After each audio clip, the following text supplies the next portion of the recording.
Greetings, everyone. Welcome to another episode of the People's Power Hour in Lukman Nation here on Black Power Media. Lukman Nation, the most dangerous show on social media, on the most dangerous platform on social media. That's Black Power Media. What's up, everybody? It's me. I'm the People's Prophetess, Jackie Lukman. Thank you so much for joining me for another People's Power Hour. I am wrapping up regular production again of our shows in Lukman Nation. So I'm getting back into the swing of things after surgery, feeling good.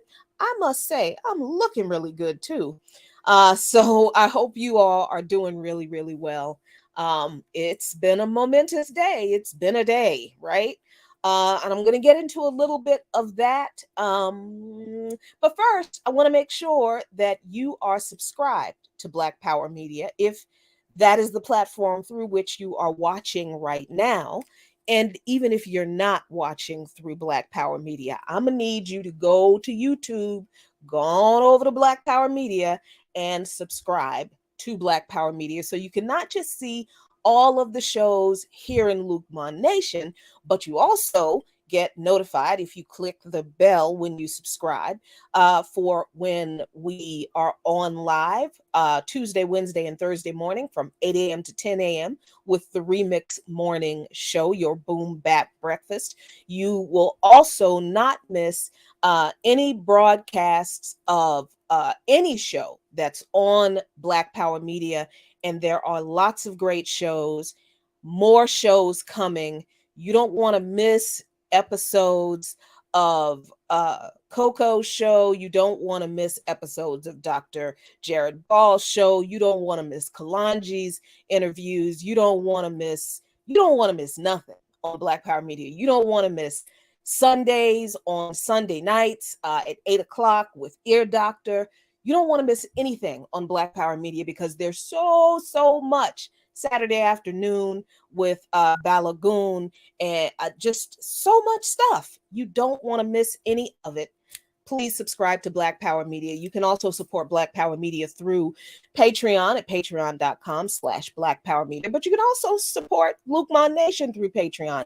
I hate to have you split, but you can split between the two of us a little something. Break us both a little, break us both off a little something.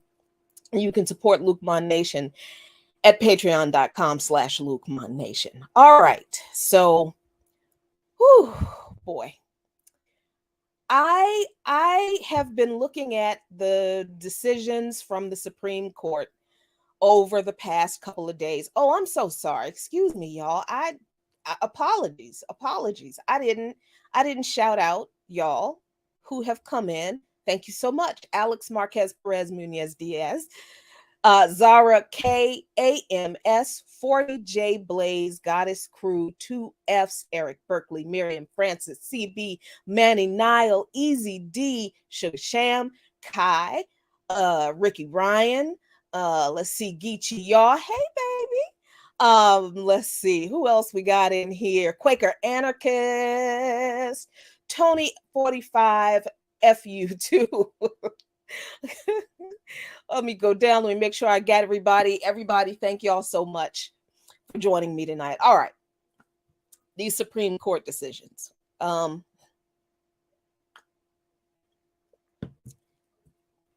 I want to say that I was surprised, but I wasn't. And I want to try to be, sympathetic to folks who were very upset about the Supreme Court decisions regarding race, college, higher education institutions using race as a factor in their admissions. The Supreme Court has ruled that they can't do that anymore. Um, I'm going to try. I'm going to try very hard to understand that people don't understand the kind of institution the Supreme Court is and always was. But that's why I like to kind of have these conversations to remind myself that not everybody has gotten to the point where I have, where I am not sitting here saying, oh, we need to expand the Supreme Court. We need to put more liberal justices on the Supreme Court. No, my position is the Supreme Court needs to be abolished. It needs to be done away with, because here's why I say this. Because the Supreme Court is a deeply undemocratic institution. Who voted for them people? Who voted for them? Did any of you vote for any of the justices on the Supreme Court? No.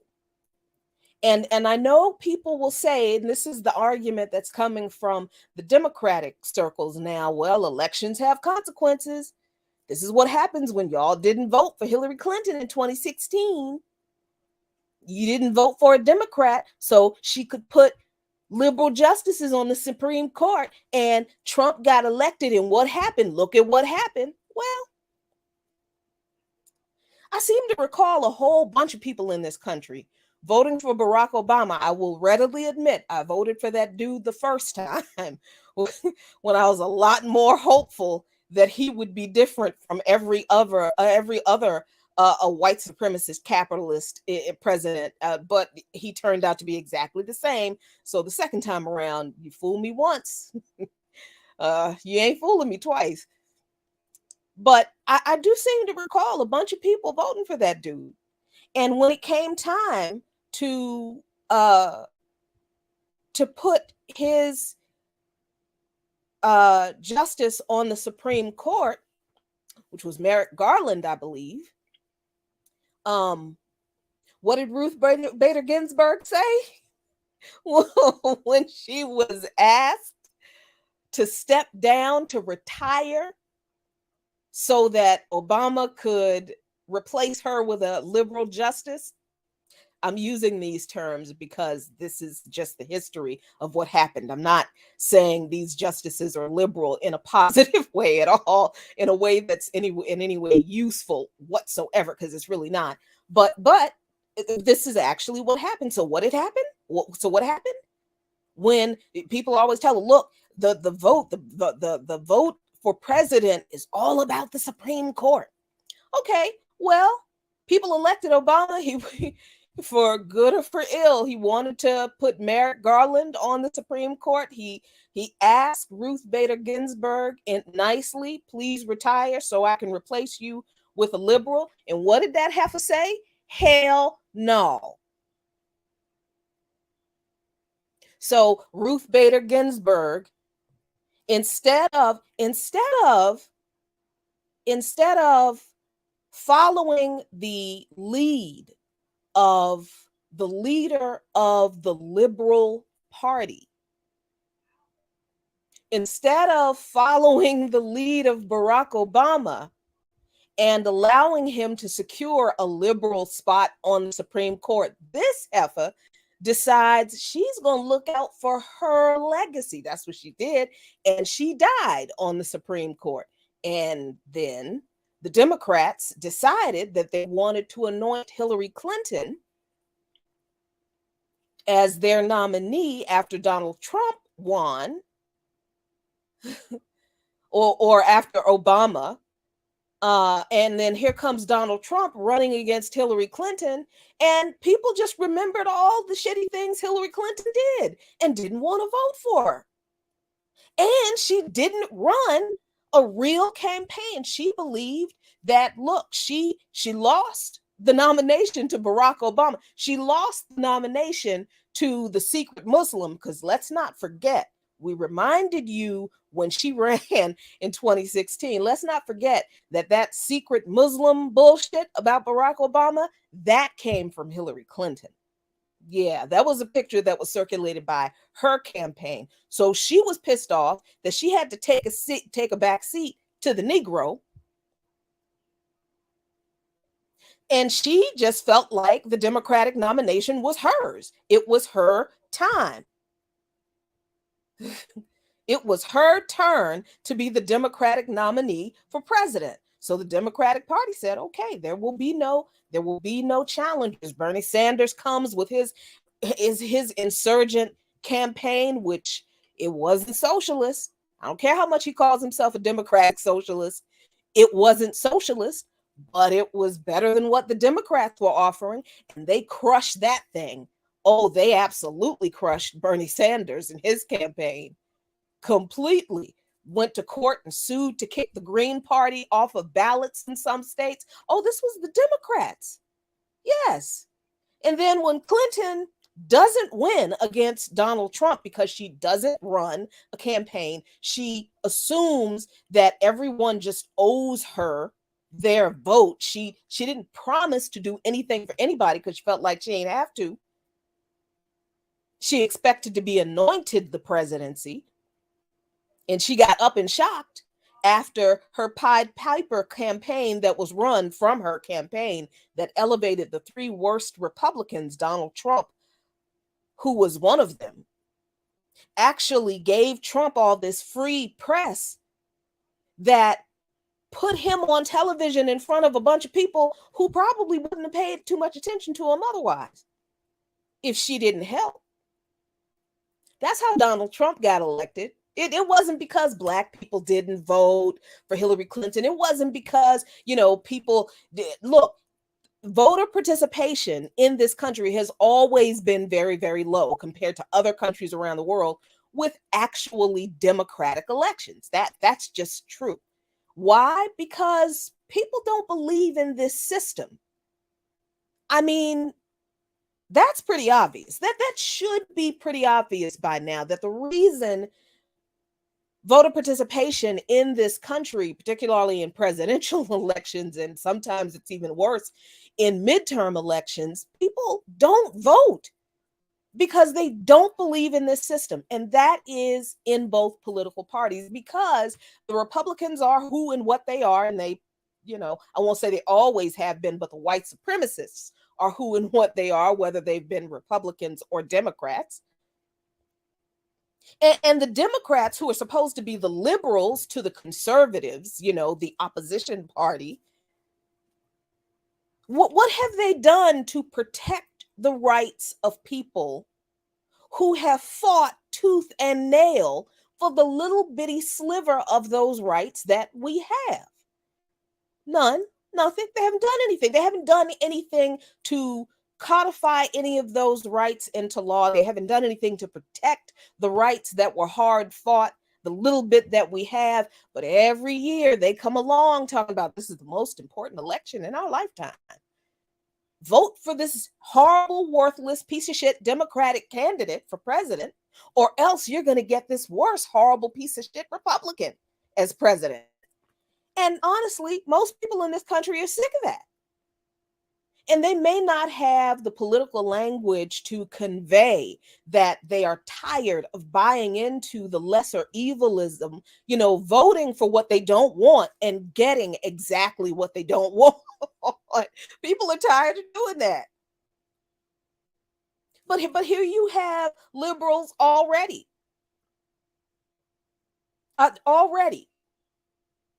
on Twitter and on social media. See, elections have consequences. If Black people had voted for Hillary Clinton, if the millennials hadn't wasted their vote on Bernie Sanders, if Jill Stein hadn't siphoned vote to what? So I was thinking about this. And I was thinking about the history first of all, the history behind affirmative action, which I didn't know, because I don't know everything, and I like finding out new stuff. And when I learn new stuff, I like to share it with you. But I was also thinking about it in the context of the history, kind of loosely, the history of the Supreme Court, but particularly like the history of the 14th Amendment, which seems to be what a lot of these Supreme Court decisions about any and everything fall under. And I hope I'm going to get to that soon. I hope I'm going to have time to get to that tonight. Okay, so I want to talk about the history of affirmative action real quick. And I'm just going to give you some highlights, but look out for the next volume of Black Agenda Report, because this will be a larger, longer, expanded article in Black Agenda Report next week. But I'm just going to give you some highlights so you get a little sneak peek. So, affirmative action. I did not know that affirmative action in higher education was not implemented by any law. It was something the colleges and universities voluntarily did. And I take issue with that word, because if they voluntarily did it when they did it, what would have stopped them from voluntarily not racially discriminating against college applicants before then? So it wasn't so much that they voluntarily did anything, they were compelled to act when a couple of other things happened. So a website called Best Colleges says that affirmative action policies came out of, obviously, the civil rights movement, right? But almost not really in the way we think of. The phrase itself, though, affirmative action, I did not know, was coined by an African American lawyer named Hobart Taylor Jr. You're going to have to look him up, who was asked by then Vice President Lyndon Johnson to review and revise a draft of an executive order, which would eventually become the executive order that Lyndon Johnson, the president, issues to end racial discrimination for government contractors for employment. I see you, Ricky. I'm sorry. Y'all get the next one. I promise. Y'all get the next one. They do. They fight over me. Hood Communist and Bar fights over me. And I gotta say, it makes a girl feel loved. Thank you. I'm gonna be better at sending Hood Communist my stuff and Bar my stuff, and be more egalitarian about it. Okay, so Lyndon Johnson, when he becomes president, he issues an executive order that tells government contractors that they have to, according to this phrase, affirmative action, they have to commit affirmative action. Like, they have to not just sit there and wring their hands about racial discrimination, and they certainly have to stop being racially discriminatory in their hiring. They have to take affirmative steps, affirmative actions to not racially discriminate against people they are hiring. So that phrase, affirmative action, came from Hobart Taylor Jr. So this executive order was issued by President Lyndon Johnson. At this time, Johnson is president because John F. Kennedy had been assassinated. The executive order that Johnson issued to contractors told them to take affirmative action to ensure that applicants are employed. Let me slow down because I've been talking all day.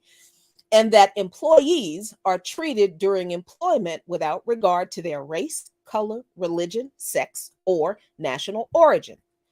But that's not the only time that a president issued an executive order, used the power of the presidential pen to set precedent for the government.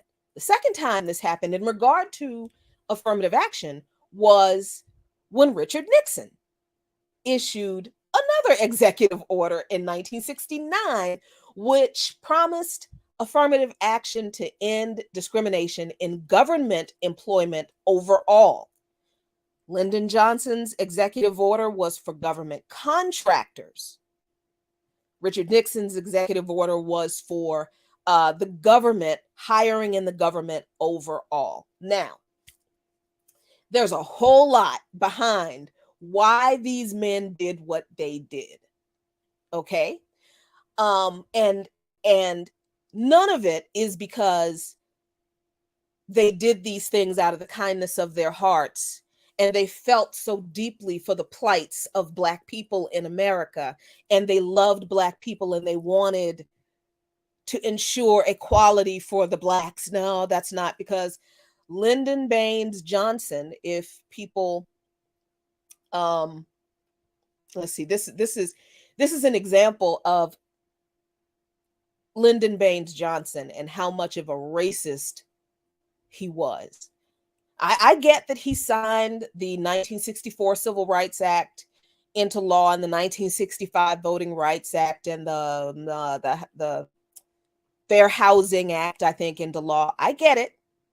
And people like to, okay, he did those things. But Lyndon Johnson never saw a Black person that he did not want to call a nigga. And he called Black folks nigga all the time. He called Black folks nigga so much that he didn't call the Civil Rights Act the Civil Rights Act. He called it the nigga bill. He did. He really did. There's this example that of how much of a racist Johnson was that is published in a memoir of Lyndon Johnson's chauffeur, a man named Robert Parker. And the memoir Parker published is called Capitol Hill in Black and White. Capitol Hill in Black and White. And Robert Parker says that at one time, Lyndon Johnson asked him whether he'd prefer to be called by his name rather than boy, nigger, or chief. Think about this, y'all. Lyndon Johnson is asking his Black chauffeur, would you rather I call you by your name or boy, nigger, or chief? And Parker said, well, he would prefer to be called by his name.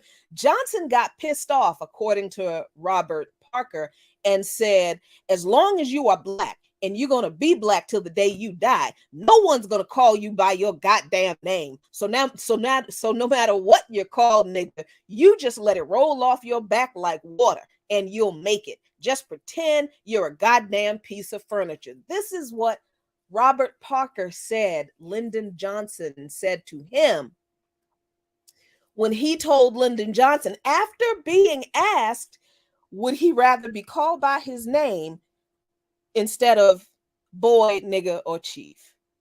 This is who Lyndon Johnson was.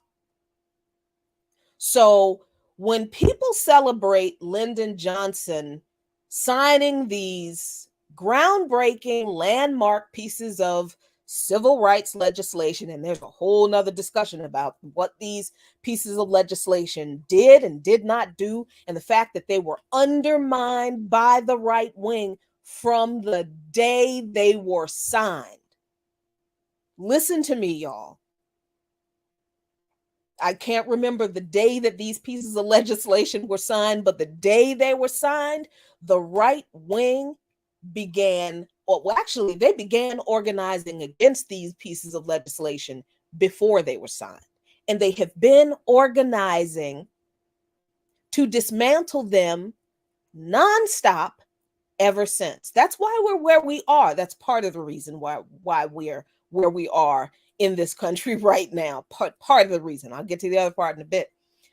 But this is who Lyndon Johnson was. So when you understand that this is the type of person that he was, and this is what he thought of Black people, and somehow I imagine that in his fevered, rattled, racism-addled brain, he's thinking that he's telling this man some good advice. Like he said to him, no matter what you're called, let it roll off your back like water and you'll make it. As if that's some type of motivational speech.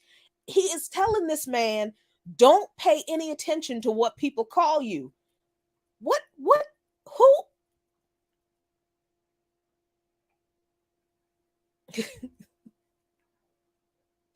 what adult in this country is going to be like, okay.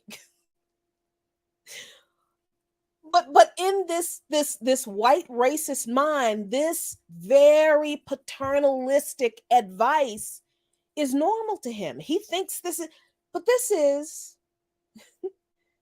is Lyndon Johnson. So when you understand this is the type of person this man is, and this is what he thinks of Black people, do you think he signed any of these pieces of legislation out of the kindness of his heart and because he wanted to see Black people achieve equality instead of fuck no? He signed the legislation because he did not want us to burn this joint to the ground, which is what we were doing. What was going on in this country in 1962, 3, 64, 65? What US media will call riots, you and I being revolutionaries and understanding what our people were rising up against, we know they were uprising.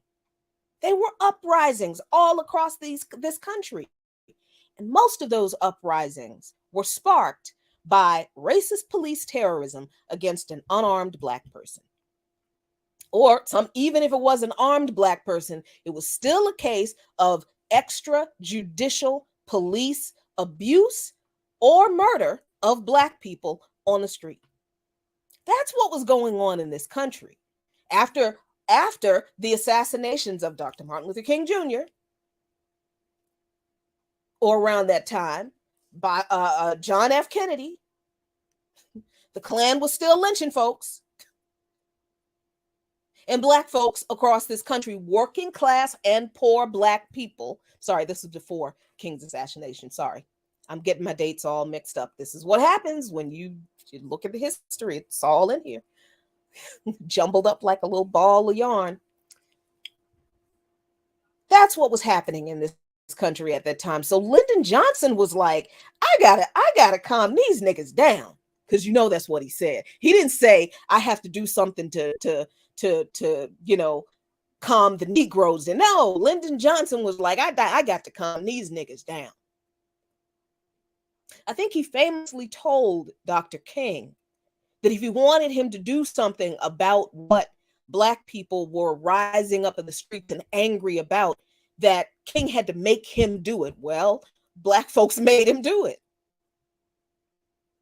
And then Richard Nixon is another story. And again, I'm not arguing the merits or the deficiencies of these pieces of legislation on this show, but I think I should on another show, because I think we have to be clear that these pieces of legislation themselves were very liberal leaning compromises of what Black people, of what the Black masses, the working class and poor Black masses were in the streets demanding. These pieces of legislation were not what we were asking for. These were the compromises. And I think we need to talk about that. We need to get into that in depth. And I think I'm going to need some experts to help me with that conversation, because we need to go somewhere farther than these legislations from here, from where we are in this political moment in this country. All right. So we need to be clear about where we came from so we don't do it again.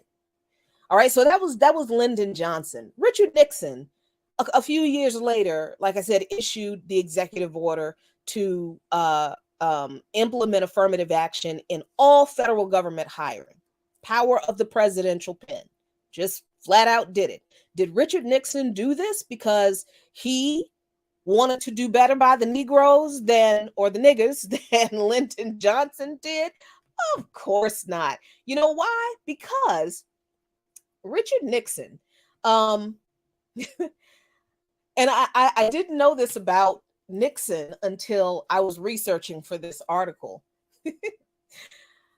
Richard Nixon believed that there was a legitimate racial hierarchy to IQ. Like, he believed that white people were inherently at the top of the IQ ladder, And Asians were a little bit below the white people, and Black people and Latinx people were way on the bottom of that innate IQ ladder. And he believed this based on the theories that tied IQ to race that were propagated by Richard Herrnstein and Arthur Jensen. And yes, Richard Herrnstein was the co-author of the notorious book The Bell Curve, which lays out this racist ass theory of Black people just naturally genetically have low IQ and white people naturally genetically have higher IQ. Asians are in the middle. Well, not in the middle. Asians are closer to white people, but Black people and Latinx folks and indigenous folks, they're way down on the bottom. Richard Nixon believed this. He honestly believed this. And he is documented in a previously secret recording of a conversation that he had with, guess who? Daniel Patrick Moynihan. That's right, the racist prick who wrote the Moynihan Report, telling Moynihan that not only did he believe that Black people innately, genetically just had low IQs, but he also believed that African leaders in African countries, because they have low IQs, they were incapable of governing themselves. And he said, I don't want to say that they can't govern themselves, but that they're not very intelligent, and it's better not to know these things. Like he was burdened by having this knowledge that Black people are genetically, intellectually inferior to white people. Richard Nixon believed this.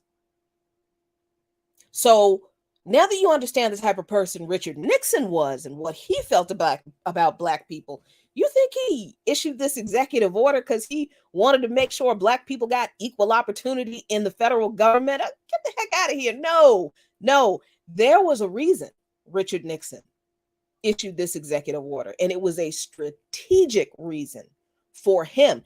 And it was a strategic reason that we continue to suffer under to this very day through this petit bourgeois, Black middle class, hustler, striver, earn your liberation,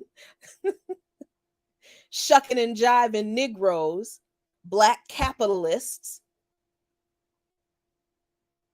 These people we are struggling with today are the legacy of Richard Nixon and the reason he issued that executive order. But we're going to talk about that a little more in another show. And I'm going to lay that out a little bit more in the article. But I just wanted to give you a little bit of background on how affirmative action itself came to be in the United States. So what happened after these two executive orders were issued by Johnson and then Nixon, colleges in the United States then said, oh, maybe we should do something about the fact that we have been racially discriminating against Black people who have been applying to our institutions all this time. This is 1969. Colleges and universities, if they were not HBCUs in this country, were mostly white up until that time. So in 1969, colleges and universities decide, okay, we're going to apply our own affirmative action programs. There was no law passed to make them do this, no executive order. They just saw what was done at the presidency and were like, yeah, I guess we should stop discriminating against people ourselves. And as soon as they did that, as soon as colleges and universities started implementing their own affirmative action programs, what happened? The white kids lost their minds. That's what happened. As soon as in 1969, colleges and universities began to implement their own affirmative action programs, the lawsuits against those programs happened almost immediately. The first lawsuit challenging affirmative action on college campuses happened in 1971, just 2 years after colleges and universities began implementing their own affirmative action programs in 1969. Just to it just took it only took 2 years for the white students to think up the idea of reverse racism, because that is the reason the first challenge to affirmative action was based on. And it was, the lawsuit was filed by a white student named Marco DeFunis, who filed a lawsuit against the University of Washington Law School, citing reverse racism as the reason for his being rejected from that law school. Here's the thing, though. DeFunis was eventually accepted to somebody else's law school because he went on to get a law degree. And by the time his case got to the Supreme Court, he was one semester away from, graduating from law school. I don't think it was University of Washington, but it was some other law school. But think about this. As soon as colleges and universities in the country decided, colleges and universities that were practically not admitting Black students at all, and if they were admitting any Black students, it was maybe 50. The average, maybe, I don't know, the average, median, mean, whatever you want to phrase you want. I know they have different meanings, but the average enrollment on college campuses in the US is maybe 5,000-6,000 students. I know there are some colleges with like 20,000 students. There are smaller colleges, so I'm just spitballing here. But if that's your average college enrollment, 6,000 students, and historically you just got up to admitting maybe 50 Black students, where by 1969, where before maybe 1960, you weren't admitting any Black students. You might have had one or two, but maybe in 1969, you had 50 Black students. And because you implement these new affirmative action policies, now the enrollment of Black students on your college campus has doubled. Well, you've only admitted 100 Black students. You just admitted 50 more. That's 50 100 Black students out of 5,000 or 6,000. So white people across this country were pissed off because Black enrollment on college campuses doubled.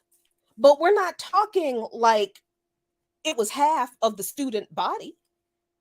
We're literally just talking like if colleges and universities had an enrollment of 100 Black students, then maybe after they implemented their affirmative action programs, maybe there were 100 more Black students, 200 Black students.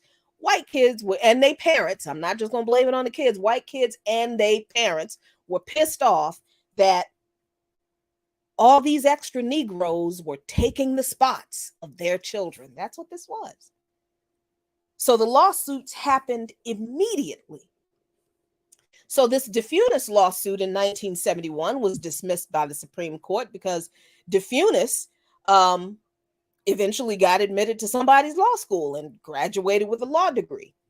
Then in 1975, Harvard's Associate Dean of Admissions said something that was very important that I don't think people understand is very key and central to how we, and I mean we people who live in the United States, understand affirmative action or think about affirmative action to this day.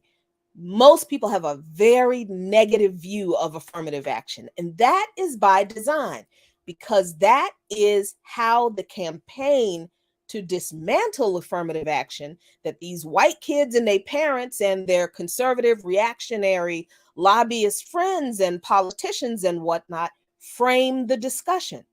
They never framed the discussion to say that affirmative action is a way for this institution to take proactive steps to correct centuries of exclusion and racial discrimination against Black people and other but particularly Black people. They never said that. They always said that affirmative action was an unfair advantage given to Black people that gave them a preferential place in the university that would otherwise have gone to a qualified white applicant.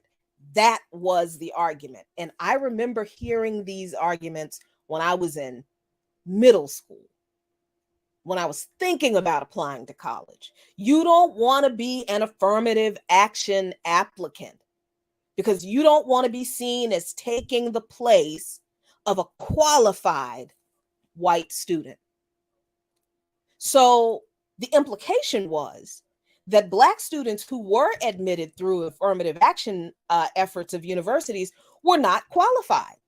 And this framing of affirmative action was also how affirmative action was talked about in employment, in the government, and in civilian society. So this is why today we have a very completely incorrect, ahistorical, and very negative attitude about affirmative action, because it has never been framed in popular discourse as a remedy to the centuries of discrimination against Black people in particular. It has always been framed as preferential treatment given to Black people that is unfair to otherwise qualified white folks. And in 1975, Harvard's Associate Dean of Admissions, David Lee Evans, complained about this pervasive belief that, quote, and this is exactly what he said,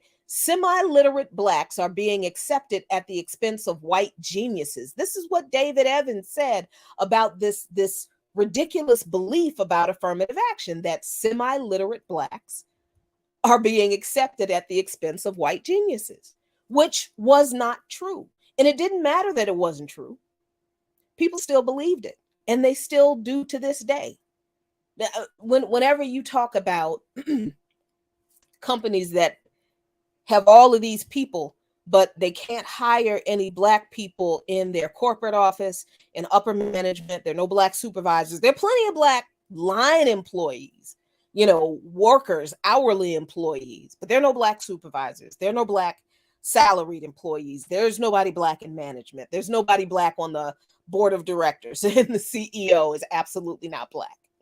Nobody in marketing is Black. Nobody in communications is Black. There may be a Black person in HR, but usually there is not. Ain't nobody Black in HR. And when people point that out, then you get all these white people who are like, well, I know someone who worked in HR who had to hire an unqualified Black. They're lying. They're lying.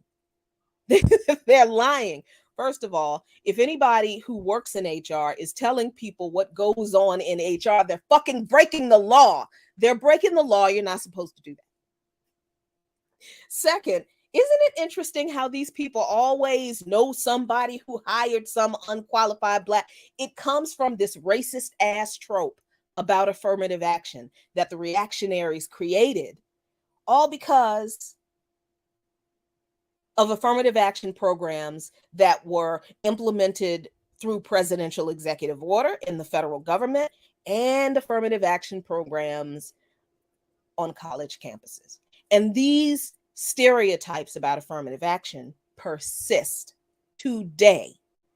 This is why people who claim that they're progressive, I don't even know what that means anymore,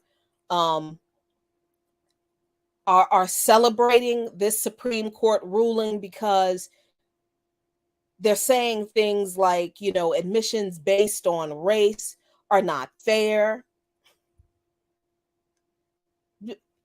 But the admission is not based just on race.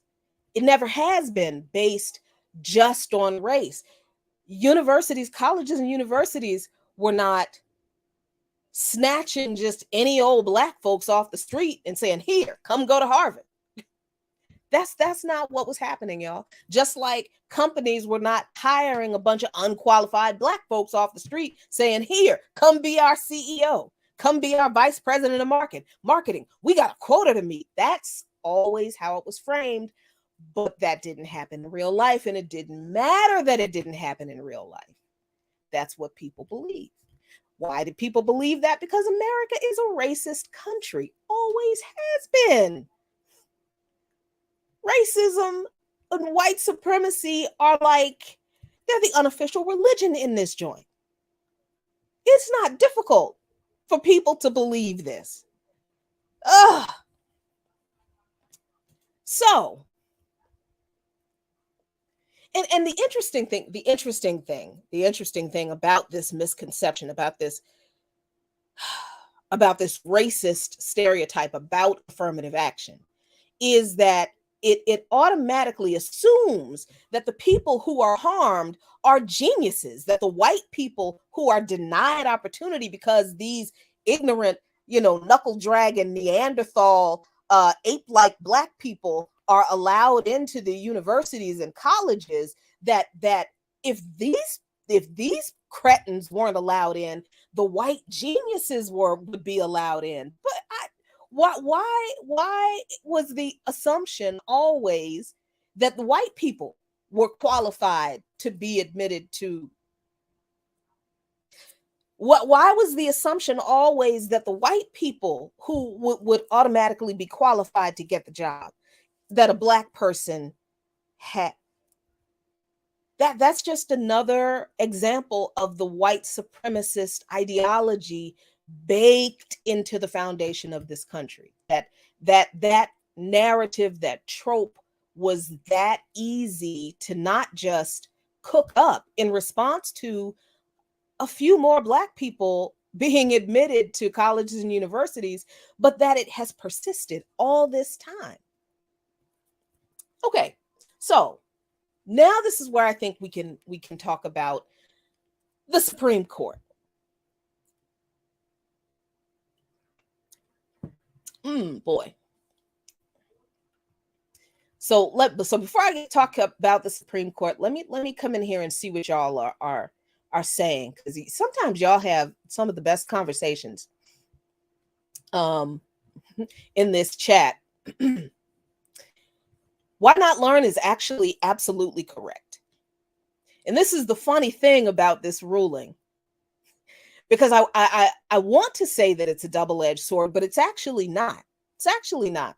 It is absolutely true that white women have benefited more from affirmative action than black people have. That's true.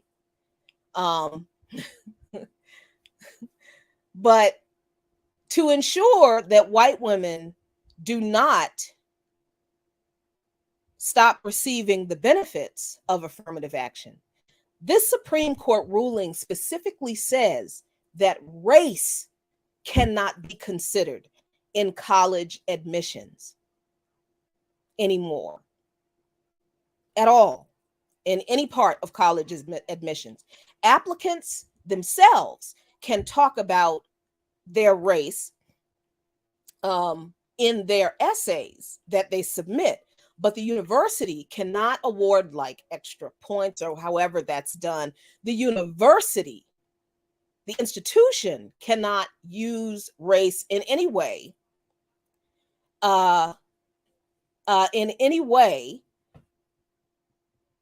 as a part of their criteria for accepting students. So let me address this. This sentiment annoys me quite a bit, if I'm understanding what you're saying. The fact that race is not scientific, so it's not something that matters.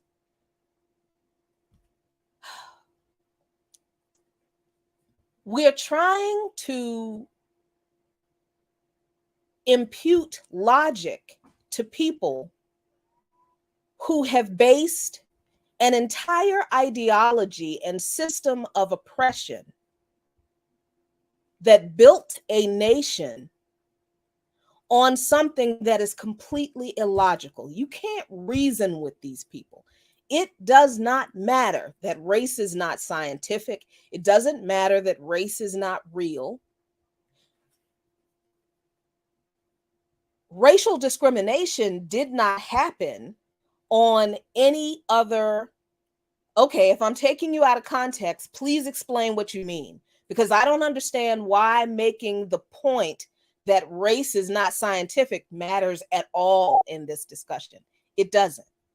As a matter of fact, bringing up the fact that race is not scientific, it really doesn't matter in any material context when we're talking about the way that race was used to deny human rights and legal rights to people in this country. And I get you were talking to somebody else. I just want us to stop saying that. Because when we're talking about the ways that white supremacists and capitalists used race to oppress people, they oppressed people, they discriminated against people because of something that was entirely unscientific, doesn't really exist, isn't really real, but they did it anyway. So it's really, really a real thing. What was done is a real thing, and we have to contend with that. And I think we have to contend with that in the material reality in which it existed. And still exists. So I apologize if I took you out of context, but I just have this weird visceral reaction to people who the race is not a real thing. Okay. All right. It's not real, but racism sure the fuck is. So now let's talk about the Supreme Court.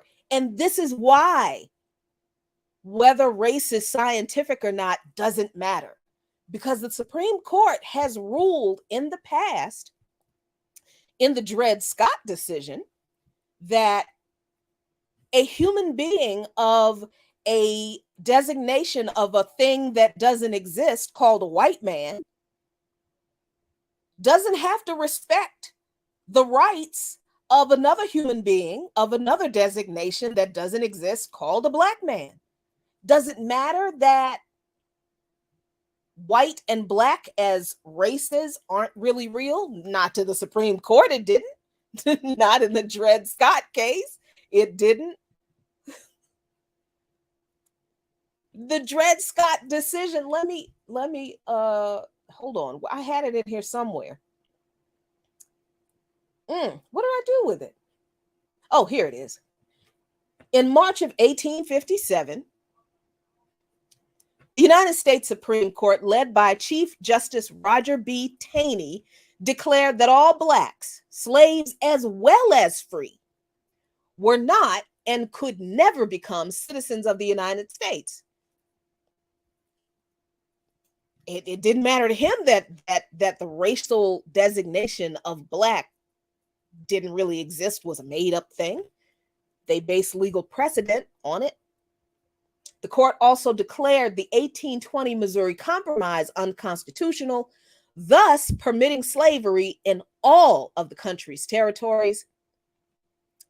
Taney, a staunch supporter of slavery and intent on protecting Southerners from Northern aggression, wrote in the court's majority opinion that because Scott was black, he was not a citizen and therefore had no right to sue for his legal rights. The framers of the Constitution, he wrote, believed that blacks, quote, had no rights which the white man was bound to respect, and that the Negro might justly and lawfully be reduced to slavery for his benefit. He was bought and sold and treated as an ordinary article of merchandise and traffic whenever profit could be made by it. That was the Dred Scott decision rendered by the United States Supreme Court in 1857.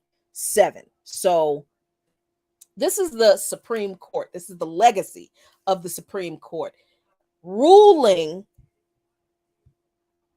interpreting law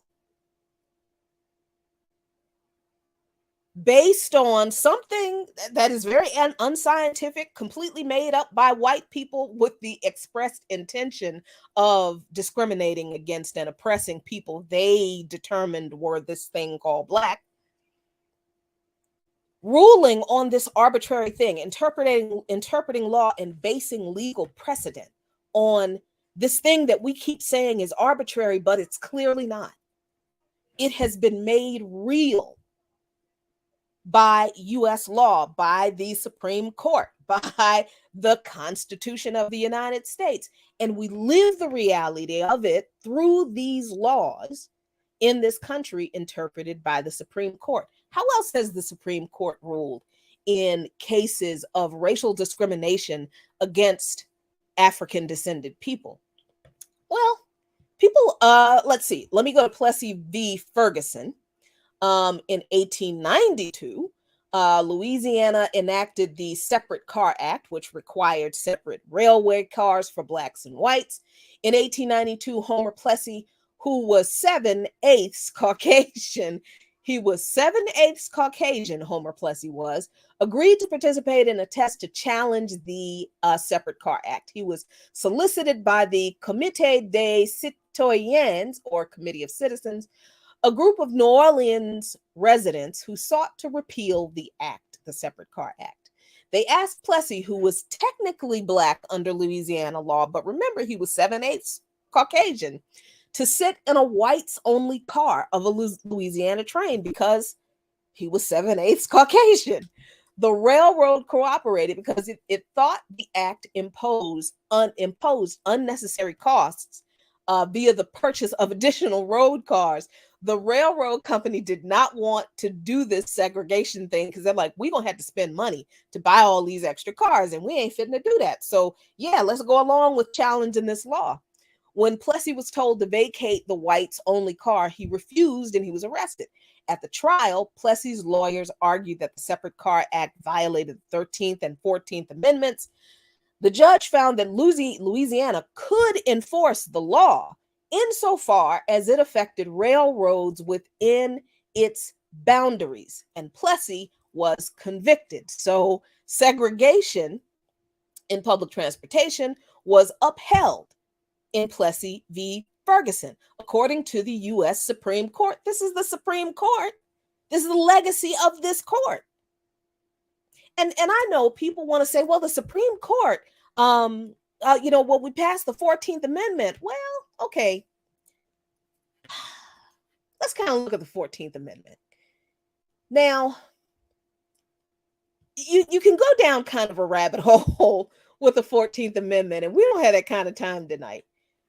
But I'm going to have to do a show on just the 14th Amendment, because it is a fascinating examination into how everybody else has been able to use the 14th Amendment to establish their rights under the law, except for the people that the amendment was passed to grant citizenship to. And that was the descendants, and that was Africans who were formerly enslaved and their descendants. So I was just looking, just randomly, looking at a part of the 14th Amendment that deals with education. And I'm going to share my screen now so you can see what I see. So I don't want you to accuse me of making stuff up. You can accuse me a lot of things. Taking people out of context, I'm sorry. Being overly emotional, being petty, apologies. But I don't want people to accuse me of making things up.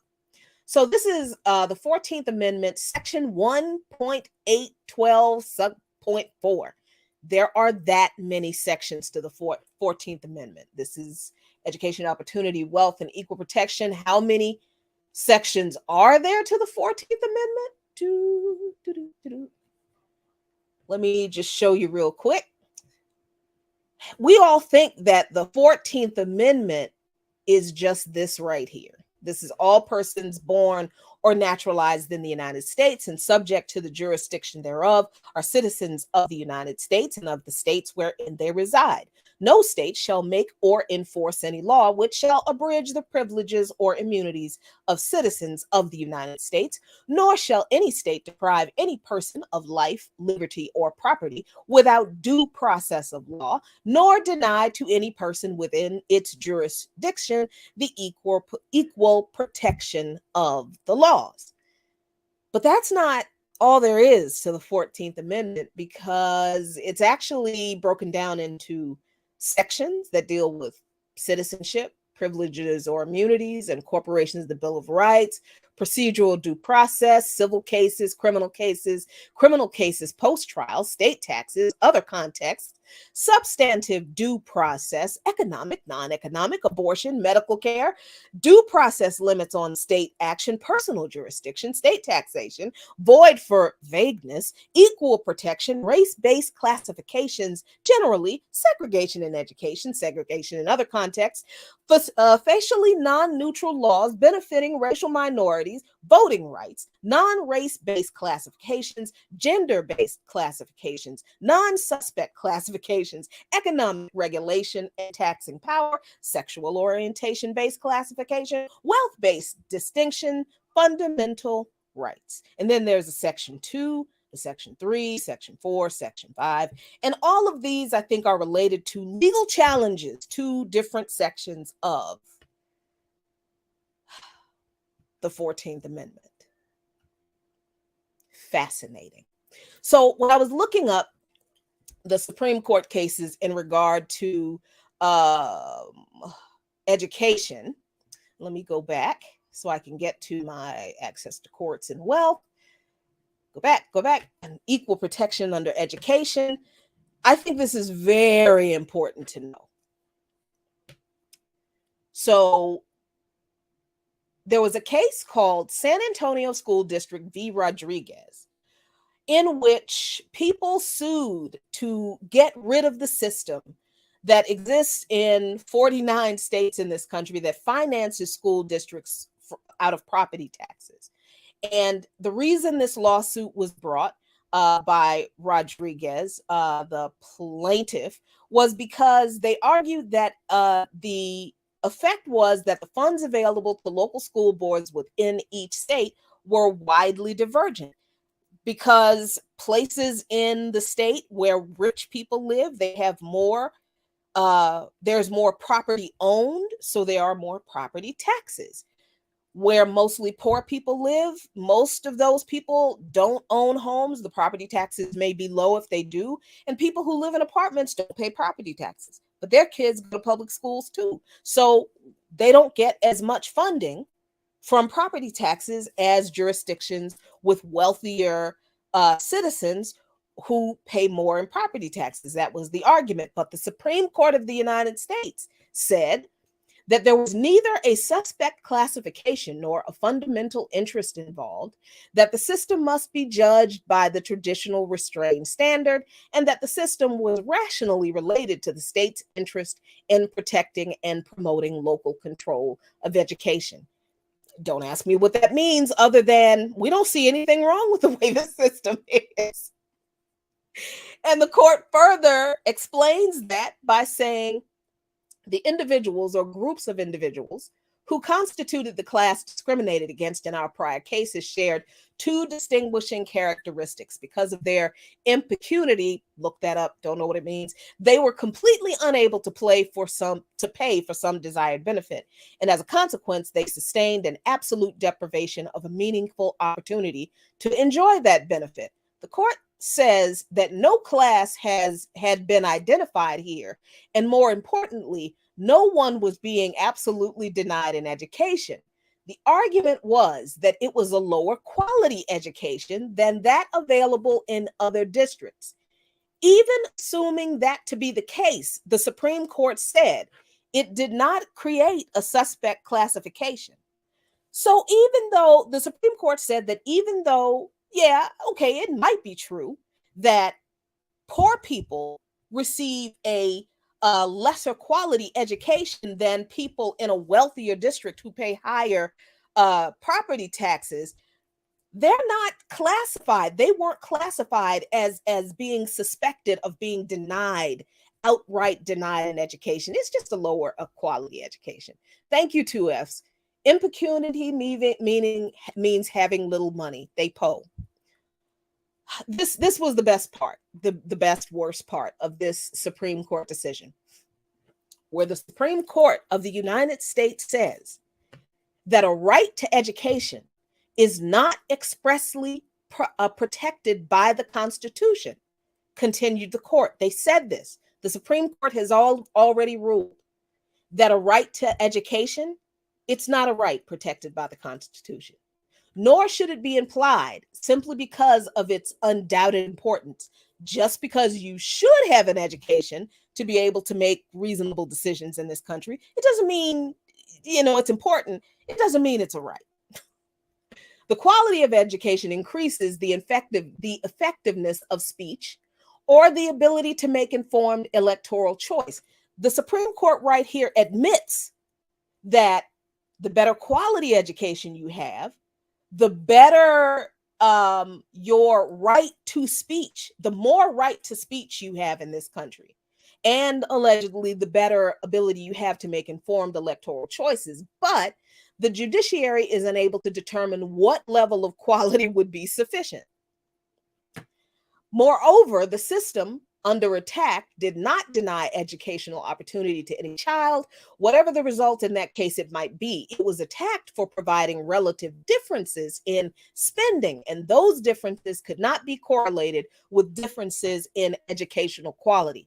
That's a lie. But this was the Supreme Court decision in Rodriguez versus the Antonio School District, or the Antonio School District versus Rodriguez, which was brought based on the Equal Protection Clause of the 14th Amendment. So when we understand that education is adjudicated in this country based on that state denying or depriving any person of life, liberty, or property without due process, or denied to any person within its jurisdiction the equal protection of the laws. When we look at the Supreme Court's ruling in previous affirmative action cases in higher education, we should have seen this coming. The Supreme Court has already ruled under the 14th Amendment that education is not even a right in this country. And an equal education, states don't have to provide an equal education to people in different economic brackets just because people who pay more property taxes get better quality education for their kids, and people who pay less property taxes get lesser quality education. That's just, Supreme Court said that's not a problem. So when you consider how the Supreme Court has ruled in other affirmative action cases, this recent ruling makes sense.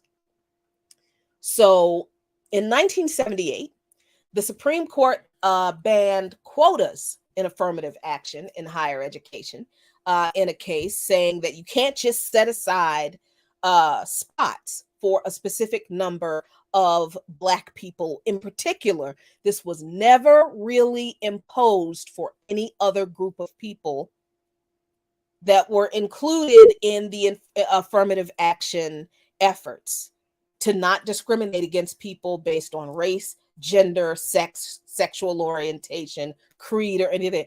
Nobody said anything about quotas set aside for anybody else except for Black people. So in 1978, the Supreme Court ruled against quotas in affirmative action in higher education.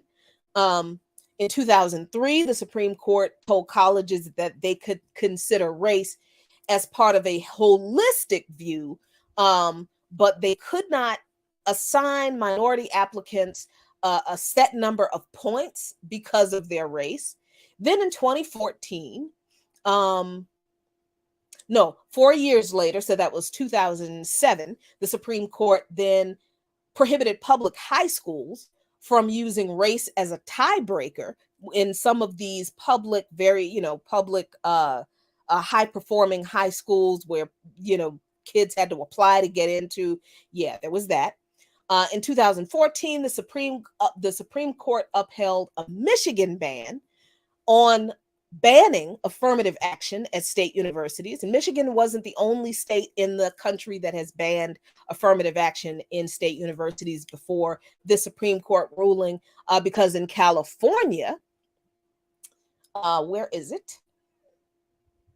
In California, the California Supreme Court, so sorry, California voters, that's what I want to say, voted to ban affirmative action in state colleges. I forget the year, but when the referendum was put on the ballot to repeal the ban in 2020, the repeal of the ban failed. Why was the ban put on the ballot to be repealed? Because once the ban was implemented in California to ban affirmative action, what do you think happened? Black and Latinx enrollment in public universities in California plummeted, just absolutely in the toilet. So the ballot referendum might have been, I think 96 is correct. Under saying elsewhere, yes, I think 96 is correct. If that's incorrect, somebody correct us here. So in 2020, when the referendum was put on the ballot to repeal the ban on affirmative action, it failed. Why? Because people still believe that ridiculous racist trope about affirmative action being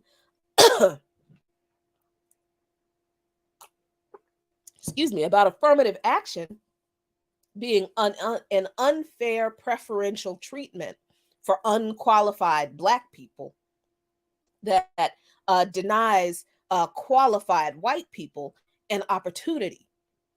So when you understand these things about the Supreme Court and the history of the discourse around affirmative action in this country, the political history of affirmative action, excuse me.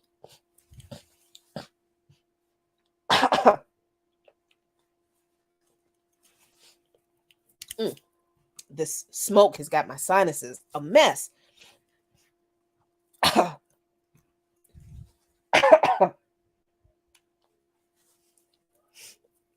So when you understand the political history of affirmative action, you should have seen this coming. There should be no surprise in this. And I'm so glad. Thank you, Ricky, because this is exactly where I was going.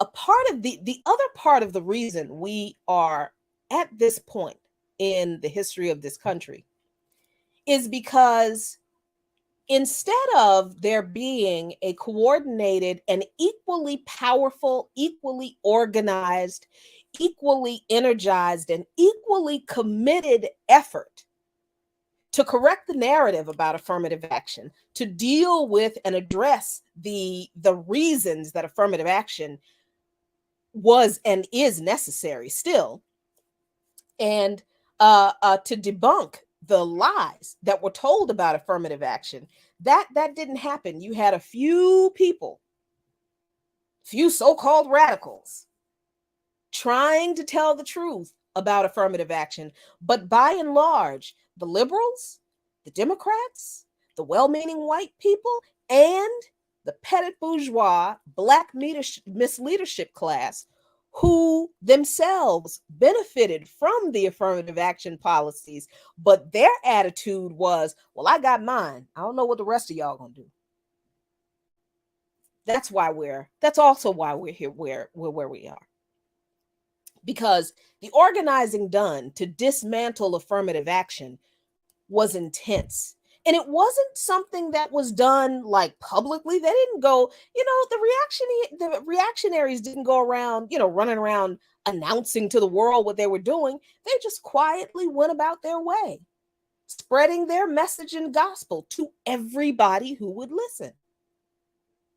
And was there a commensurate effort from the liberals, the so-called opposition party, to these reactionaries, these conservatives, to that? No.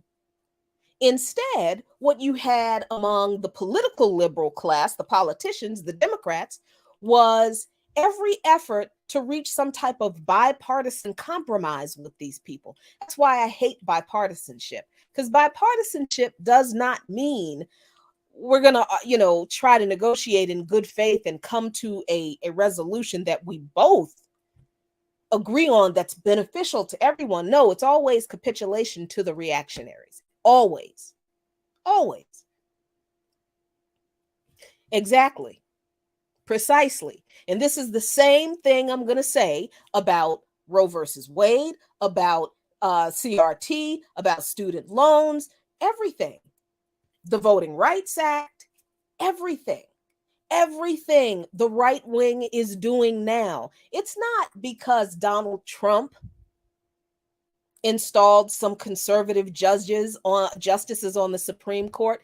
This is the result of literally decades of committed, unrelenting, laser-focused organizing by the right wing in these countries to dismantle every single progressive policy that has ever been passed. And this didn't start with the Civil Rights Act, the Voting Rights Act. This actually started with the New Deal.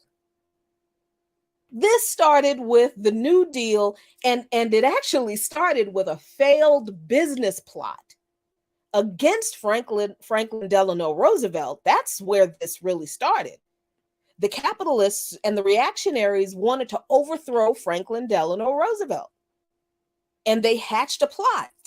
I'm gonna have to have Dr. Gabriel Rockhill on the show one day to talk about this business plot, because it is more relevant to today than we understand. But when they couldn't pull off the coup against FDR and they couldn't stop the New Deal, they immediately began to organize to dismantle every single piece of the New Deal. This is why the fight against Social Security continues today. It didn't start with these liberals, Obama saying we need to cut back on Social Security, we need to privatize Social Security. It didn't start with the Republicans, the modern Republicans. It started when the New Deal was implemented. Okay. So we're here now. No college or university can use race in any aspect of their admissions, with one exception. With one exception. Guess what the exception is? You're not gonna believe it. For those of you who know, don't tell. I want people who don't know to guess. There is an exemption. There is an exception in this Supreme Court ruling on affirmative action in higher education. And that people who know what the exception is, shh. I want people to guess. I want people who don't know to take a wild guess at what institutions are exempted in this country from implementing affirmative action to achieve diversity in their enrollments. Nope, not legacy, James. I'm gonna wait because it's good.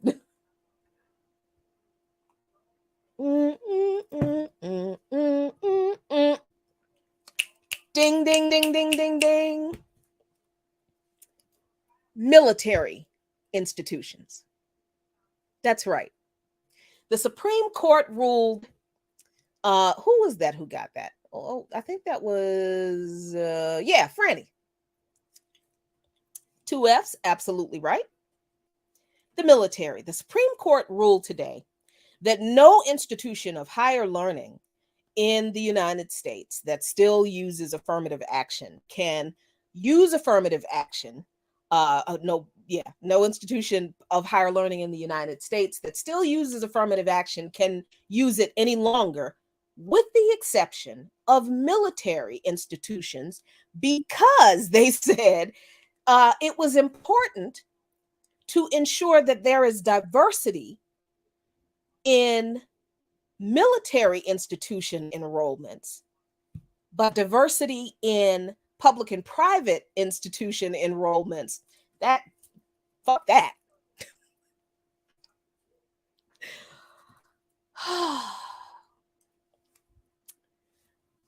Oh boy. So the idea that these people are like, well, gee, when the Black enrollment, when the Latinx enrollment at these institutions of higher learning in this country plummet, I mean, these people, they cannot say, oh, we didn't know that would happen. That's not what they knew it would happen. And they understand what they're doing. They know that they are denying access, equal access to higher education to historically discriminated against people. They know what they're doing. This is the reactionaries' long game. This is the conservatives' long game. This is the white supremacist capitalist long game. Because if you're educated, even if you're educated a little bit in some of these liberal institutions, if you're educated, there's only so much oppression you're going to take. They can't keep you in these low-wage jobs if you have some kind of a degree. I mean, okay, so there's that. So let me see what kind of questions y'all got.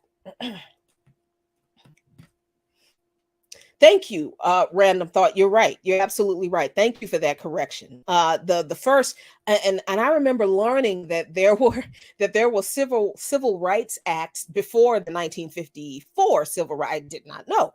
A few years ago, and I was like, what? There was a civil rights act that was passed during Reconstruction? Yes, there were several. And the reactionaries then, the white supremacists then, they fought. Well, that was the whole point behind the end of Reconstruction, the destruction of Reconstruction. It was the reaction to the progress that formerly disenfranchised people had made. That's what reactionary means. People who react negatively to progress. That's why they're called reactionaries. Thank you for that correction, Random Thought. I appreciate you. So Ricky has a question. What does it mean for Jack and Jill legacy kids and Black celebrity children? Did they still receive special treatment? That is a very good question. And it's a question I don't have an answer to, because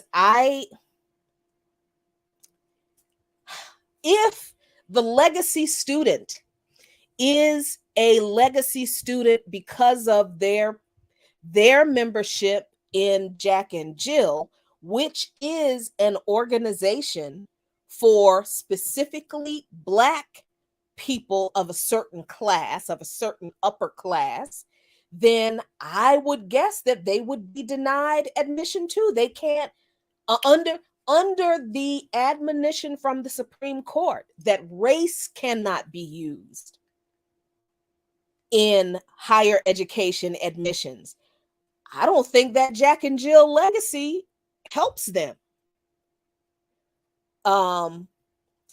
Maybe I'm wrong, but I think when the Supreme Court says race cannot be used in admission, I think that might be the only case where legacy admissions, which nobody has a problem with, unless, of course, the legacy is based on a racially specific organization. I hadn't thought of that. I'm going to have to think more of that and actually get an answer, because I could be wrong. I don't think they can use class specifically, but they're going to have to probably start giving money to the university if they didn't. And I'm not sure that I don't know. I'm just guessing right now. That's oh man. That is a brain tickler. Ooh. Look at what you did, 2 Fs. I think this that could be a good addendum. Okay. So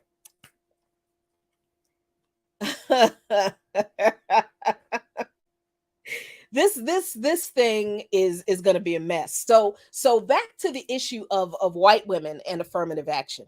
White women have benefited more from affirmative action, but because this Supreme Court ruled that only race cannot be used in determining higher education admissions, women can still be given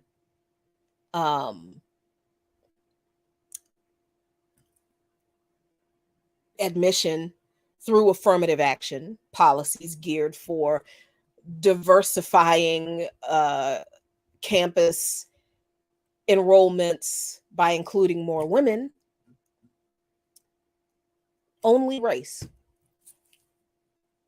So I really feel like this was a this seems to me to be a very specific, obviously doesn't seem to me, it's a very obvious response to any progress on addressing the material harms created by racial discrimination.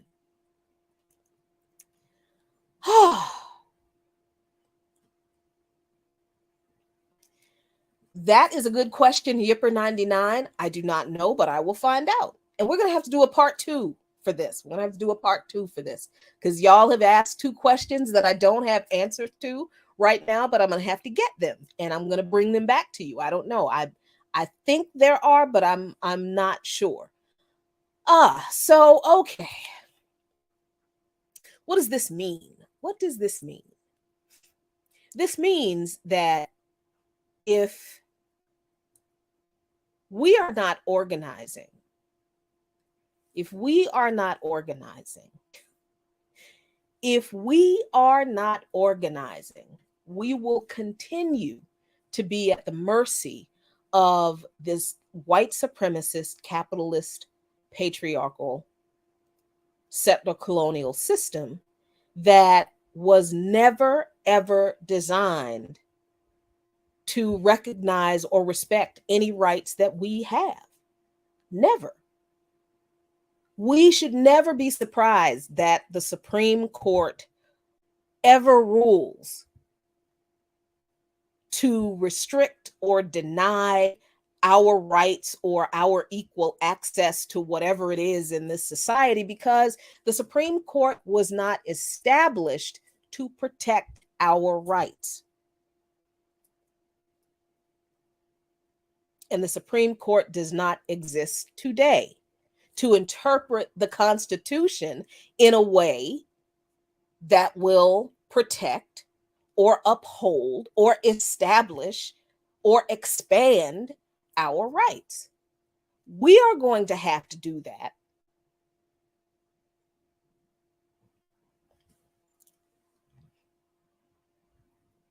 We're going to have to do that through organizing to overturn, upend, destroy the system that this Supreme Court protects. There is no way out of it. I am not sure what people are thinking can be done through voting still.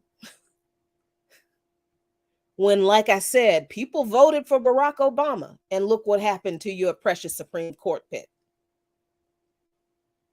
You had 2 of the most racist presidents, Johnson and Nixon, who for their own strategic and what's the word I'm looking for their own reasons, implemented executive orders to establish affirmative action.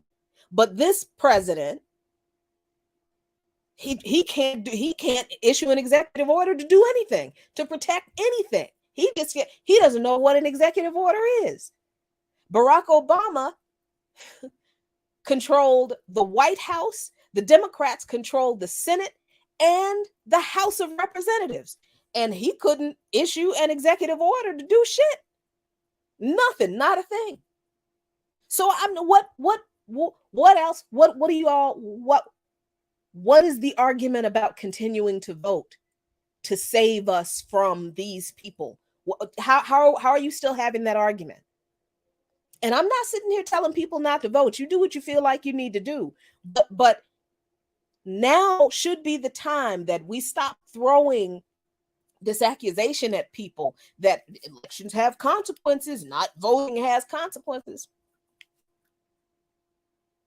How has voting protected the rights of the people who keep voting, hoping that somebody is going to be elected into office who protects our rights, and they keep not doing it? How long we go?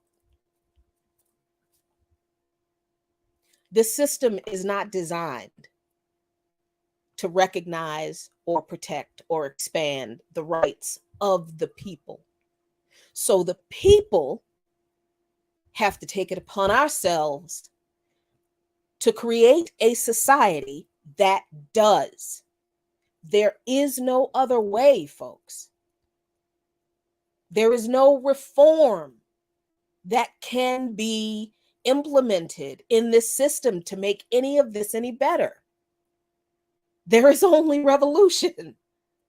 That's it. And that's not something that's going to happen tomorrow. That may not happen in the next year, may not happen in the next 5 years. But in the meantime, in between now and then, what we must be doing is organizing. And if you are not in an organization, that's where you need to be. Because I don't care how y'all feel about organizations. These reactionaries, they're not on social media whining and moaning about, I don't like this organization because they got gays in it. I don't like this organization because of the trans people. I don't like this organization because of the blah, blah, blah. No, they just find the people that they like based on their ideologies, and they get to work. They don't do a whole lot of broadcasting. They draw who they draw, and they will fight in the streets with who they fight. What y'all doing though? What y'all doing? You are fighting against people who are all oppressed by the same system. And you wonder why. You wonder why we ain't winning nothing. You wonder why.